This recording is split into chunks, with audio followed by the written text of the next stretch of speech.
ಗಂಗಾಧರ ಕುಲಕರ್ಣಿ ಅವರು ನಮ್ಮನ್ನು ಜಾಯ್ನ್ ಆಗಿದ್ದಾರೆ. ಕಾರ್ಯಕ್ರಮಕ್ಕೆ ಸ್ವಾಗತ ಗಂಗಾಧರ ಕುಲಕರ್ಣಿ ಅವರೇ. ಬರ್ತೀನಿ ನಾನು ತಮ್ಮ ಹತ್ರ. ಅಬ್ದುಲ್ ರಜಾಕ್ ಅವ್ರನ್ನ ಕೇಳ್ತಾ ಇದ್ದೀನಿ, ಹೆಂಗಿದೆ ಕಾನೂನು? ಈ ಕಾನೂನು ಬರಲೇಬೇಕಾಗಿತ್ತು. ಯಾಕೆಂತ ಹೇಳಿದ್ರೆ ಒಂದು ರಾಜ್ಯದ ಶಾಂತಿ ಸುವ್ಯವಸ್ಥೆಯನ್ನ ಕಾಪಾಡಬೇಕಾದ್ರೆ ಒಂದು ಸ್ಟ್ರಿಕ್ಟ್ ಆಗಿರುವ ರೂಲ್ಸ್ ಇದ್ರೇನೆ ಮಾತ್ರ ನಾವು ಅದನ್ನ ಕಡಿವಾಣ ಹಾಕಕ್ಕೆ ಸಾಧ್ಯ. ಅರ್ಲಿಯರು ರೂಲ್ಸ್ ಇತ್ತು, ಇಲ್ಲ ಅಂತಲ್ಲ. BNSS ಅಲ್ಲಿ ನೀವು ಹೋಗ್ಬಿಟ್ಟು ಒಂದು ಪೊಲೀಸ್ ಸ್ಟೇಷನ್ ಅಲ್ಲಿ ಕಂಪ್ಲೇಂಟ್ ಕೊಟ್ರೆ according to BNS section 41A ಪ್ರಕಾರ ಅವರು ನೋಟಿಸ್ ಕಳಿಸ್ತಾ ಇದ್ರು. ಹೌದಪ್ಪ ನೀನ್ ಈ ತರ ಹೇಳಿದ್ಯಾ ಇಲ್ವಾ ಅಂತ. ಅಷ್ಟರಲ್ಲಿ ಅವನಿಗೆ ಬೇಲ್ ತಗೊಳ್ಳೋ ಸಾಧ್ಯತೆ ಇತ್ತು. ಮತ್ತೆ ಅದನ್ನ ಪೊಲೀಸ್ನವ್ರು ಅಲ್ಲೇ ತನಿಖೆಯಲ್ಲೇ ಅವರೇ ಡಿಸೈಡ್ ಮಾಡ್ಬಿಡ್ತಾ ಇದ್ರು. ಜುಡಿಷಿಯರಿ ತರ ಇಲ್ಲಪ್ಪ ಇದ್ರಲ್ಲಿ ಏನಿಲ್ಲ, ಬೇಡ FIR ಅಂತ. ಮೊದಲು ಏನಿತ್ತು ಅಂತ ಹೇಳಿದ್ರೆ ನಾನ್ ಕಾಗ್ನಿಸಬಲ್, ಇದು ಬೈಲೇಬಲ್ ಅಫೆನ್ಸಸ್ ಅಂತ ಇದು ಮಾಡ್ತಿದ್ರು. ಆದ್ರೆ ಈಗ ಇದು ಕಾಗ್ನಿಸಬಲ್ ಅಫೆನ್ಸ್. 3 ವರ್ಷದ ಕೆಳಗಡೆ ಅಕಸ್ಮಾತ್ ಏನಾದ್ರೂ ಮ್ಯಾಕ್ಸಿಮಮ್ ಪನಿಷ್ಮೆಂಟ್ ಇದ್ರೆ ಅದಕ್ಕೆ ಸ್ಟೇಷನ್ ಬೇಲ್ ಕೊಟ್ಟು ಕಳಿಸ್ಬಿಡ್ತಾ ಇದ್ರು. ಇವಾಗ 10 ವರ್ಷದವರೆಗೂ ಪನಿಷ್ಮೆಂಟ್ ಇರೋದ್ರಿಂದ ಭಯ ಪಡ್ತಾರೆ. ಅರೆಸ್ಟ್ ಆಗ್ತೀವಿ, ಡೈರೆಕ್ಟ್ ಜೈಲ್ಗೆ ಹೋಗ್ತೀವಿ, ಹೇಳ್ಬಾರ್ದು. ಇವಾಗ ಕೂತ್ಕೊಂಡು ಇಲ್ಲಿ ಮಾತಾಡ್ತಾ ಈವಾಗಲೇ ಪ್ರಮೋದ್ ಮುತಾಲಿಕ್ ಅವರು ಮುಸ್ಲಿಂ ಗುಂಡಾಗಳು ಅಂತ ಹೇಳಿದ್ರು. ಇವತ್ತೇನೋ ಹೇಳ್ಬಿಟ್ರು, ನಾಳಿದ್ದು ಹೇಳಿ ಇದೇ ಮಾತನ್ನ ನಾನೇ ಕೇಸ್ ಹಾಕ್ತೀನಿ. ಆವಾಗ ಡೈರೆಕ್ಟ್ ಜೈಲು, ಡೈರೆಕ್ಟ್ ಅರೆಸ್ಟ್. ನಾನೇನ್ ಹೇಳ್ತಾ ಇದ್ದೀನಿ, ಅನ್ಲೆಸ್ ಸ್ಟ್ರಿಕ್ಟ್ ಇರಲ್ಲ ಪನಿಷ್ಮೆಂಟ್, ನಿಮಗೆ ಓಪನ್ ಏನ್ ಬೇಕಾದ್ರೂ ಹೇಳ್ಕೊಂಡು. ಇವತ್ತು ಒಂದು ಫ್ಯಾಷನ್ ಮಾಡ್ಕೊಂಡ್ಬಿಟ್ಟವ್ರೆ. ಮೊನ್ನೆವರೆಗೂ ಅವ್ನು ಯಾರು ಅಂತ ಯಾರಿಗೂ ಗೊತ್ತಿಲ್ಲ. ಸಡನ್ ಆಗಿ ಹನುಮ ಜಯಂತಿ ದಿನ ಮಸೀದಿ ಮುಂದೆ ನಿಂತ್ಕೊಂಡು ಒಂದು ಸ್ಟೇಟ್ಮೆಂಟ್ ಕೊಡ್ತಾನೆ ಒಂದು ಖಾಸಗಿ ಚಾನೆಲ್ಗೆ, ಏನಾದ್ರು ನಾವು ಮಸೀದಿ 6 ಡಿಸೆಂಬರ್ ತರ ಕೇಳ್ಬಿಡ್ತೀವಿ ಅಂತ. ಅವನೊಬ್ಬ ಹೀರೋ. ಇವಾಗ ಸಡನ್ ಆಗಿ ಅವ್ನು ಯಾರು ಅನ್ನೋದು ಮೊನ್ನೆವ್ರಿಗೆ ಯಾರಿಗೂ ಅವನ ಹೆಸರು ಗೊತ್ತಿರಲಿಲ್ಲ, ಕೇಳಿಸ್ಕೊಂಡು ಇರಲಿಲ್ಲ. ಇನ್ನ ಒಂದು, ಇವಾಗ ನಾನೇನಿಲ್ಲಿ ಮಾತಾಡ್ತಿದ್ದೀನಿ, ಇಷ್ಟು ದಿನ ಏನಾಗ್ತಿತ್ತು ಹೇಳಿ, ನಿಮ್ಮ ಮಹಿಮೆ ಮಂಡನೆ ಎಲ್ಲ ಯೂಟ್ಯೂಬಲ್ಲಿ ಕೆಳಗಡೆ ಅಜಿತ್ ತುಂಬಾ ಚೆನ್ನಾಗಿ ಮಾತಾಡಿದ್ರು, ಈ ತುರ್ಕ ಅದು ಇದು ಅಂತ ನನ್ನ ಬಗ್ಗೆ ಬರಿತಾ ಇದ್ರಲ್ಲ, ಅವ್ರುಗಳು ಹುಷಾರ್. ನಾಳೆಯಿಂದ ನನ್ನ ಬಗ್ಗೆ ಏನಾದ್ರು ಯೂಟ್ಯೂಬ್ ಅಲ್ಲಿ ಕಮೆಂಟ್ ಬರೆದ್ರು ಕೂಡ ಈ ಕಾನೂನನ್ನ ಅಬ್ದುಲ್ ರಜಾಕ್ ಅವರು ತುಂಬ ಹೃದಯದಿಂದ ಸ್ವಾಗತಿಸ್ತಾ ಇದ್ದೀರಿ. ನಾಳೆ ದಿನ ನಾನು ಹೇಳ್ತಾ ಇದ್ದೀನಿ ಓಪನ್ ಆಗಿ, ಈ ತುರ್ಕ ಅದು ಇದು ಹೇಳಕ್ ಇಷ್ಟಪಡಲ್ಲ. ಇದು ಗೌರವಾನ್ವಿತ ಒಂದು ಚಾನಲ್. ಏನೇನೆಲ್ಲ ಬರೀತಿದ್ರಲ್ಲ ನೀವು, ನಿಮಗೆಲ್ಲ ಪಾಠ ಕಲಿಸ್ತೀನಿ. ಅಬ್ದುಲ್ ರಜಾಕ್ ಅವರೇ, ಗೊತ್ತಿಲ್ಲದೆ ಒಂದು ಪ್ರಶ್ನೆ ಕೇಳ್ತಾ ಇದ್ದೀನಿ.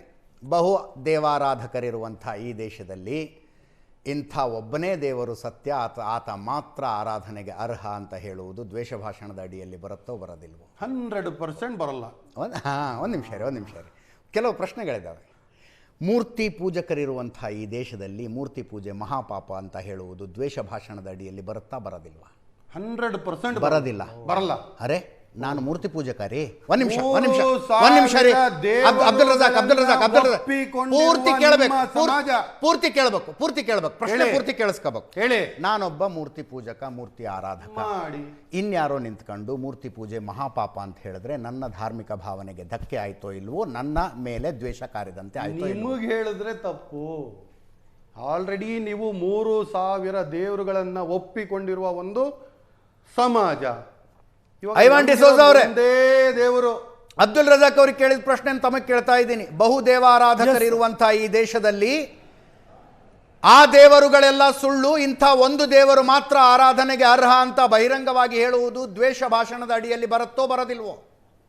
ಮೂರ್ತಿ ಪೂಜಕರಿಂದ ತುಂಬಿ ತುಳುಕ್ತಾ ಇರುವಂತಹ ಈ ದೇಶದಲ್ಲಿ ಮೂರ್ತಿ ಪೂಜೆ ಮಹಾಪಾಪ ಅಂತ ಹೇಳುವುದು ದ್ವೇಷ ಭಾಷಣದ ಅಡಿಯಲ್ಲಿ ಬರುತ್ತೋ ಬರೋದಿಲ್ವೋ? ಐವಾನ್ ಡಿಸೋಜಾ ಅವ್ರಿಗೆ ಕೇಳ್ತಾ ಇದ್ದೀನಿ. ಐವಾನ್ ಡಿಸೋಜಾ ಅವರೇ, I want to know from you. ಅಲ್ಲ ಅಜಿತ್ ಅವರೇ, ನಾನು ನಿಮ್ಗೆ ಹೇಳಲಿಕ್ಕೆ ಬಯಸ್ತೇನೆ, ಎಸ್, ಯಾರಾದರೂ ಒಬ್ಬ ವ್ಯಕ್ತಿ ಯಾವ ಕಾಂಟೆಸ್ಟ್ ಅಲ್ಲಿ ಯಾವ ಸಂಗತಿಯನ್ನು ಉದ್ದೇಶಿಸಿ ಮಾತನಾಡಿದ ಮತ್ತು ಅದರ ಪರಿಣಾಮ ಏನಾಗ್ತದೆ ಅಂತ ಹೇಳುವುದು ಅಲ್ಲಿ ಮುಖ್ಯ ಹೊರತು. ಪ್ಲೇನ್ ಅಂಡ್ ಸಿಂಪಲ್ ಇದೆ ನನ್ನ ಕ್ವೆಶ್ಚನ್. ಮೂರ್ತಿ ಪೂಜೆ ಮಾಡುವಂತದ್ದು ನನ್ನ ಜೀವನ ಪದ್ಧತಿ, ನನ್ನ ಆರಾಧನಾ ಪದ್ಧತಿ, ನನ್ನ ಧಾರ್ಮಿಕ ಪದ್ಧತಿ. ಹಾಗೆ ಮಾಡುವುದು ತಪ್ಪು, ಮಹಾಪಾಪ ಅಂತ ಯಾರಾದ್ರೂ ಹೇಳಿದರೆ ಅದು ನನ್ನ ವಿರುದ್ಧದ ದ್ವೇಷ ಭಾಷಣ ಹೌದೋ ಅಲ್ವೋ ಅಷ್ಟೇ ಕೇಳ್ತಾ ಇದ್ದೀನಿ ನಾನು. ನಿಮಗ್ ಪಾರ್ಟಿ ಮಾಡಿ. ಒಂದ್ ನಿಮಿಷ ಐವಾನ್ ಡಿಸೋಜಾ ಅವರೇ, ನಾವು ನಮ್ಮಲ್ಲಿ ಹೇಳಿದ್ರು, ಅದು ಯಾವ ಸಂದರ್ಭದಲ್ಲಿ ಹೇಳಿದ್ರು ಮತ್ತು ಅದರಿಂದ ಉಂಟಾಗುವ ಪರಿಣಾಮ ಏನು, ಯಾವ ಉದ್ದೇಶದಿಂದ ಹೇಳಿದ್ದು ಅಂತ ಹೇಳುವುದು. ಅದರ ಹಿಂದೆ ಸರ್ ಅವರು ಅವ್ರಿಗೆ ಗೊತ್ತಿಲ್ವೇ? ಅವ್ರಿಗೆ ಗೊತ್ತಿಲ್ವೇ? ಅವ್ರಿಗೆ ಗೊತ್ತಿಲ್ವೇ?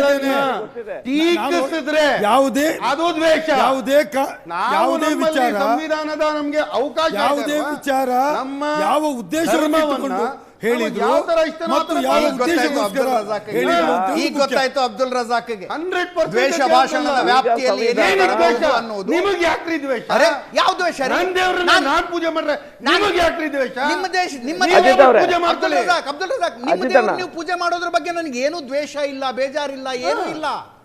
ನನ್ನ ದೇವರ ಅಸ್ತಿತ್ವದ ಬಗ್ಗೆ ಪ್ರಶ್ನಾರ್ಥಕ ಚಿಹ್ನೆಗಳನ್ನೆತ್ತುವ ಘೋಷಣೆಗಳನ್ನು ದಿನಕ್ಕೆ 5 ಸಲ ಕೂಗಿದಾಗ ಅದು ದ್ವೇಷ ಭಾಷಣ ಹೌದು ಅಲ್ವಾ ಅಂತ ಕೇಳ್ತಾ ಇದ್ದೀನಿ. ಆಗಲ್ಲ. ಯಾಕೆ ಅಂತ ಹೇಳಿದ್ರೆ ಸ್ವಾತಂತ್ರ್ಯಕ್ಕಿಂತ ಮುಂಚೆಯಿಂದನೂ ಬರ್ತಿದೆ ಅಲ್ಲ ಅದು, ಆ ಸಂಪ್ರದಾಯ, ಅವರ ಪರಂಪರೆ. ಅವತ್ತು ನಿಮ್ಗೆ ಹೊಟ್ಟೆ ಬೇಜಾರಾಗಿರಲ್ಲ, ಇವತ್ತೇ ಹೊಟ್ಟೆ ಉರಿ ಆಗುತ್ತೆ.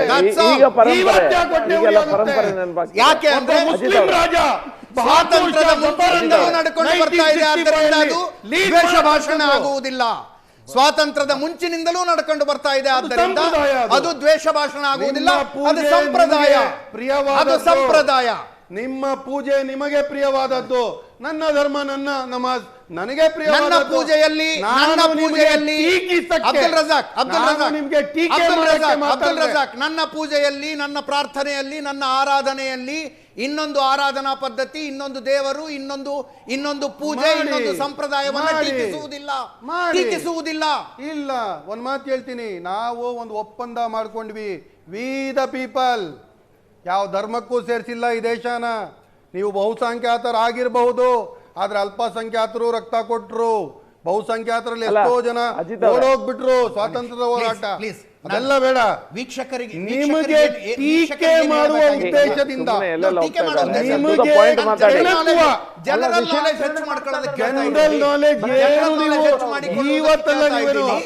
ನನ್ನ ಆರಾಧನಾ ಪದ್ಧತಿ ತಪ್ಪು ಅಂತ ಯಾರಾದ್ರೂ ಹೇಳಿದ್ರೆ ದ್ವೇಷ ಭಾಷಣ 100% ಅವನ ಮೇಲೆ ಕೇಸ್ ಆಗಲೇಬೇಕು.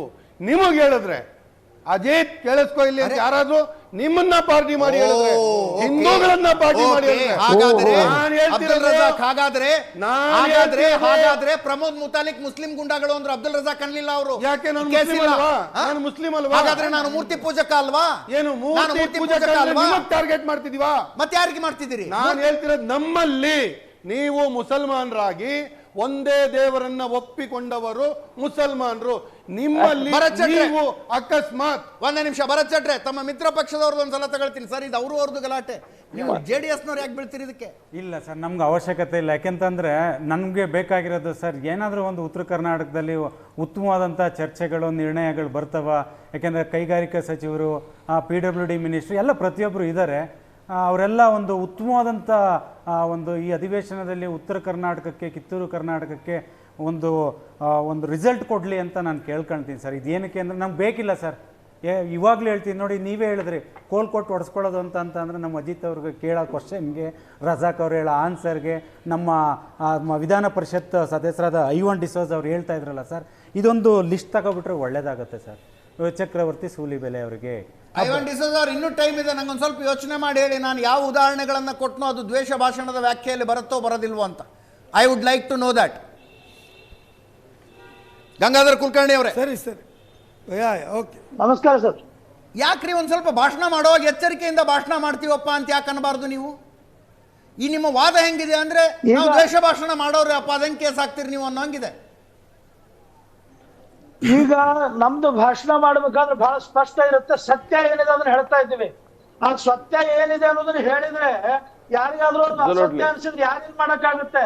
ನಾವು ದ್ವೇಷ ಭಾಷಣ ಮಾಡ್ತೀವಿ ಅನ್ನೋದಕ್ಕಿಂತ ಮೊದಲು ಅವ್ರ ನಡವಳಿಕೆಗಳನ್ನ ಅವ್ರ ಬಗ್ಗೆ ಸರಿ ಮಾಡ್ಕೊಳ್ಳಿ.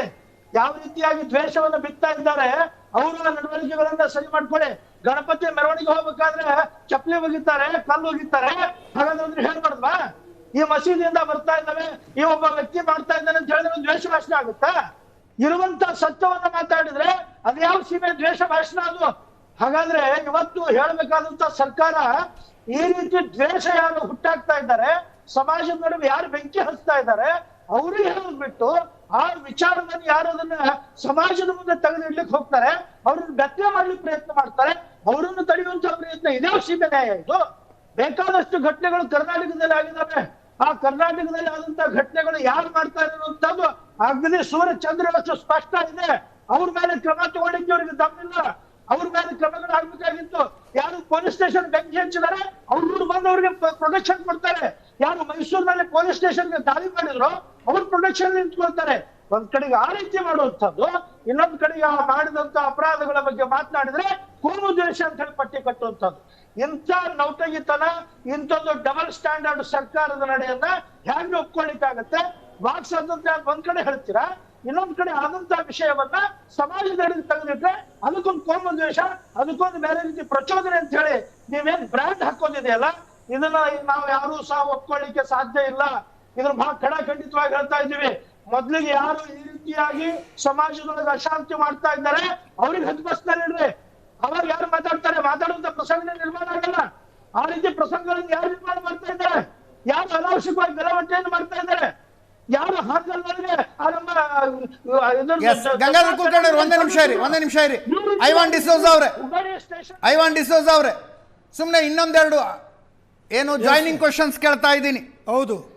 ಯಾವುದೇ ವ್ಯಕ್ತಿ, ಗುಂಪು, ಸಂಸ್ಥೆಯ ವಿರುದ್ಧ ದ್ವೇಷ ಭಾಷಣ ಅಪರಾಧ ಅಂತ ಈ ಕಾನೂನು ಹೇಳ್ತಾ ಇದೆ. ಧರ್ಮ, ಜಾತಿ, ಸಮುದಾಯದ ವಿರುದ್ಧ ದ್ವೇಷ ಭಾಷಣ ಅಪರಾಧ. Well and good sir, welcoming ಕಾನೂನು. ಈ ದೇಶದಲ್ಲಿ ತೃತೀಯ ಲಿಂಗಿಗಳ ದೊಡ್ಡ ಸಮುದಾಯ ಇದೆ, ದೊಡ್ಡ ಗುಂಪಿದೆ. ಅವರನ್ನು ಕಲ್ಲು ಹೊಡೆದು ಕೊಲ್ಲಬೇಕು ಅಂತ ಯಾರಾದರೂ ಮಾತನಾಡಿದ್ರೆ ಅದು ದ್ವೇಷ ಭಾಷಣ ಆಗುತ್ತೋ ಆಗೋದಿಲ್ವೋ? ಈ ದೇಶದಲ್ಲಿ ತಮ್ಮನ್ನ ತಾವು ನಾಸ್ತಿಕರು ಅಂತ ಗುರುತಿಸಿಕೊಳ್ಳುವವರ ದೊಡ್ಡ ಗುಂಪಿದೆ. ಯಾವುದೇ ದೇವರ ಅಸ್ತಿತ್ವದ ಮೇಲೆ ನಮಗೆ ನಂಬಿಕೆ ಇಲ್ಲ ಅಂತ ಗುರುತಿಸಿಕೊಳ್ಳುವವರ ಗುಂಪಿದೆ. ಅವರನ್ನ ಕಲ್ಲು ಹೊಡೆದು ಕೊಲ್ಲಬೇಕು ಅಂತ ಯಾರಾದರೂ ಹೇಳಿದರೆ ಅದು ದ್ವೇಷ ಭಾಷಣ ಆಗುತ್ತೋ ಆಗೋದಿಲ್ವೋ? ಆರಂಭದಲ್ಲಿ ಕೇಳಿದ ಎರಡು ಪ್ರಶ್ನೆಗಳು.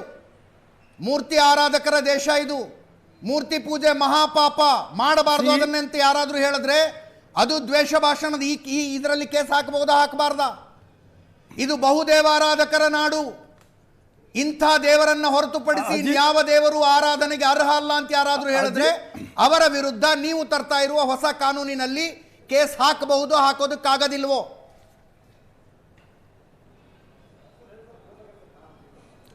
ಅಜಿತ್, ಸಲೈ ನಾನು ಉತ್ತರ ಕೊಡ್ಲಾ? ಪ್ಲೀಸ್.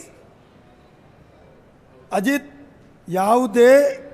ಯಾವುದೇ ಮಾತುಗಳು ಆಡಿದ್ದನ್ನು ಯಾವ ಉದ್ದೇಶಕ್ಕೋಸ್ಕರ ಆಡಿದ್ದಾರೆ, ಅದರ ಹಿಂದೆ ಇರುವಂಥ ವಿಚಾರ ಏನು ಮತ್ತು ಅದರಿಂದ ಆಗುವ ಪರಿಣಾಮ ಏನು, ಇದನ್ನು ಉಲ್ಲೇಖಿಸಿಕೊಂಡೇ ಯಾವುದೇ ಕಾನೂನಿನಲ್ಲಿ ಅಪರಾಧ ಆಗ್ತದೆ.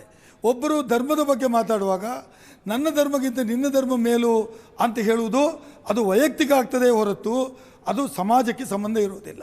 ಸಾಮಾಜಿಕವಾಗಿ ಪ್ರಚೋದನೆ ಮಾಡಿ ಕ್ರಿಮಿನಲ್ ಆ್ಯಕ್ಟಿವಿಟಿ ಅಂದರೆ ಕ್ರಿಮಿನಲ್ ಅಪರಾಧವನ್ನು ಸೃಷ್ಟಿ ಮಾಡುವ ಉದ್ದೇಶದಿಂದ ಯಾವುದು ಮಾತುಗಳು ಆಡಿದರೆ ಮಾತ್ರ ಅದು ಹೇಟ್ ಸ್ಪೀಚ್ ಆಗ್ತದೆ ಹೊರತು ಒಂದು ಧರ್ಮದ ಬಗ್ಗೆ ನನ್ನ ನಂಬಿಕೆ ನನ್ನಷ್ಟಕ್ಕೆ ನಾನು ಇನ್ನೊಬ್ಬನಿಗೆ ನಿನ್ನ ಧರ್ಮ ಹಾಗೆ ಹೀಗೆ ಹೇಳಿರೋದು ವೈಯಕ್ತಿಕ ಆಗ್ತದೆ ಹೊರದು ಅದು ಸಾಮಾಜಿಕವಾಗಿ ಆಗೋದಿಲ್ಲ.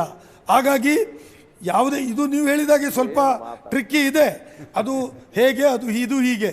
ಬಟ್ ಒಟ್ಟಾರೆ ಉದ್ದೇಶ ಏನು ಅಂದರೆ ಯಾವುದೇ ಭಾಷಣಗಳು ಸಮಾಜದಲ್ಲಿ ಅಶಾಂತಿಯನ್ನು ಸೃಷ್ಟಿ ಮಾಡಬಾರ್ದು.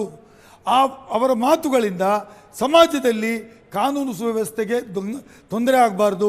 ಯಾವುದೇ ಸಂಘ ಸಂಸ್ಥೆಗಳ ಹೆಸರಿನಲ್ಲಿ ಸಮಾಜದಲ್ಲಿ ಒಂದು ರೀತಿಯ ಅಶಾಂತಿ ವಾತಾವರಣ ನಿರ್ಮಾಣ ಆಗಬಾರ್ದು, ದೊಂಬಿ ಗಲಭೆಗಳು ಉಂಟಾಗಬಾರ್ದು. ಇದು ಆದರೆ ಇಂಥ ಕೃತ್ಯಗಳು ಮಾಡಿದರೆ ಅಂಥವರ ಮೇಲೆ ಕ್ರಮ ಆಗಬೇಕು. ಇದರಲ್ಲಿ ಜಾತಿ ಇಲ್ಲ, ಧರ್ಮ ಇಲ್ಲ ಮತ್ತು ಯಾವುದೇ ರೀತಿಯ ಬೇರೆ ಉದ್ದೇಶಗಳು ಇರೋದಿಲ್ಲ. ಇದು ಎಲ್ಲರಿಗೂ ಒಂದೇ, ನನಗೂ ಒಂದೇ, ನಿಮಗೂ ಒಂದೇ, ಬೇರೆಯವರಿಗೂ ಒಂದೇ. ಹಾಗಾಗಿ ಈ ಕಾನೂನು ಬಂದರೆ ಸಮಾಜದಲ್ಲಿ ಯಾರಾದರೂ ಇಂಥ ಕೃತ್ಯವನ್ನು ಮಾಡಿ ಹೇಟ್ ಸ್ಪೀಚನ್ನು ಮಾಡಿ ಸಮಾಜದಲ್ಲಿ ಅಶಾಂತಿ ಉಂಟು ಮಾಡಿ ಸಮಾಜದಲ್ಲಿ ಕೋಮು ಗಲಭೆಗಳು, ಕೊಲೆಗಳು ಮತ್ತು ಇನ್ನಿತರ ಅಶಾಂತಿಯ ವಾತಾವರಣ ನಿರ್ಮಾಣ ಮಾಡುವುದಕ್ಕೆ ಒಂದು ಕಡಿವಾಣ ಹಾಕಲಿಕ್ಕೆ ಈ ಕಾನೂನು ಒಂದು ರೀತಿಯ ಹೆದರಿಕೆ ಅಥವಾ ಒಂದು ರೀತಿಯ ಕಡಿವಾಣ ಹಾಕಲಿಕ್ಕೆ ಸಾಧ್ಯ ಆಗ್ತದೆ. ಮತ್ತು ಇದು ನಮ್ಮ ಅಬ್ಸರ್ವೇಷನ್ ಅಲ್ಲ, this is the observation of even Supreme Court. ಇಂತಿಂಥವೆಲ್ಲ ನನ್ನ ಧಾರ್ಮಿಕ ಭಾವನೆಗೆ ಧಕ್ಕೆ ಆಗ್ತಾ ಇದೆ, ಈ ಘೋಷಣೆಗಳನ್ನು ಕೂಗುವವರ ಮೇಲೆ ಹೊಸ ಕಾನೂನಿನ ಮೂಲಕ ಹೊಸ ಕಾನೂನಿನ ಪ್ರಕಾರ ಕೇಸ್ ಹಾಕ್ರಿ ಅಂದರೆ ತಾವು ಹೇಳಿದ್ರಲ್ಲ ಸಿಚುವೇಶನ್ ಸ್ವಲ್ಪ ಟ್ರಿಕ್ಕಿ ಇದೆ. ಭರತ್ ಚಟ್ರೆ ಸಿಚುವೇಶನ್ ಸ್ವಲ್ಪ ಟ್ರಿಕ್ಕಿ ಇದೆ. ಐವಾನ್ ಡಿಸೋಜ ಅವ್ರಿಗೆ ಈಗ ಅನ್ನಿಸ್ತಾ ಇದೆಯೇನೋ ನಾಳೆ ಈ ವಿಷಯಕ್ಕೆಲ್ಲ ಕೇಸ್ ಹಾಕಿದ್ರೆ ಏನು ಮಾಡೋದು ಅಂತ. ಈಗ ಟ್ರಿಕ್ಕಿ ಗೊತ್ತಾಗಿದೆ. ಈಗ ಇದರಲ್ಲಿ ದ್ವೇಷ ಭಾಷಣದ ಡೆಫಿನೇಷನ್ ಅಲ್ಲಿ 1 minute ಪ್ಲೀಸ್. ದ್ವೇಷ ಭಾಷಣ ಡೆಫಿನೇಷನ್ ಅಲ್ಲಿ ಅಸಾಮರಸ್ಯ ಅಥವಾ ವೈರತ್ವದ ಅಥವಾ ದ್ವೇಷದ ಅಥವಾ ಕೆಡುಕಿನ ಭಾವನೆಗಳನ್ನು ಮೂಡಿಸುವ ಉದ್ದೇಶದೊಂದಿಗೆ ಸಾರ್ವಜನಿಕ ನೋಟದಲ್ಲಿ ಮೌಖಿಕವಾಗಿ ಅಥವಾ ಲಿಖಿತ ರೂಪದಲ್ಲಿ ಅಂತ ಇದೆ. ಫಾರ್ ಎಕ್ಸಾಂಪಲ್, ನಾನು ರಜಾಕ್ ಪ್ರಕಾರ ನಾನೊಬ್ಬ ಕಾಫಿರ್, ನಾನು ಅಜಿತ್ ನಾವು ಕಾಫಿರ್, ಕರೆಕ್ಟಾ? ಇವರ ಪುಸ್ತಕದಲ್ಲಿ ಕಾಫಿರನ್ನ ಕೊಂದಾಕ್ಬೇಕಂತ ಎಲ್ಲೋ ಬರ್ತಿದ್ದಾರೆ, ಎಲ್ಲೋ ಒಂದ್ ಕಡೆ ಬರ್ತಿದ್ದಾರೆ. ಇಲ್ಲ, ನಾನು ಕಾಫಿರ್ ಬೈ ಡೆಫಿನೇಷನ್, ನೀವು ಕಾಫಿರ್ ಬೈ ಡೆಫಿನೇಷನ್. ಹಾಗಾದ್ರೆ ಈ ಪುಸ್ತಕವನ್ನ ಪಬ್ಲಿಷರ್ ಮಾಡಿದ್ದಾರೆ, ಆ ಪುಸ್ತಕಗಳು ಇದೆಲ್ಲ ಬರ್ತಿದ್ದಾನ, ಅವರು ಸಹ ಇದ್ದಾರೆ. ಈಗ ಪುಸ್ತಕ ಯಾರು ಪಬ್ಲಿಷ್ ಮಾಡಿದ್ದಾರೆ ಅವ್ರ ಮೇಲೆ ಹಾಗಾದ್ರೆ ಯಾರಾದ್ರೂ ಒಬ್ಬ ಕಾಫಿರ್ ಕೇಸ್ ಹಾಕ್ಬೋದ ಈ ಆಕ್ಟ್ ಅಲ್ಲಿ? ಟ್ರೈ ಮಾಡಿ.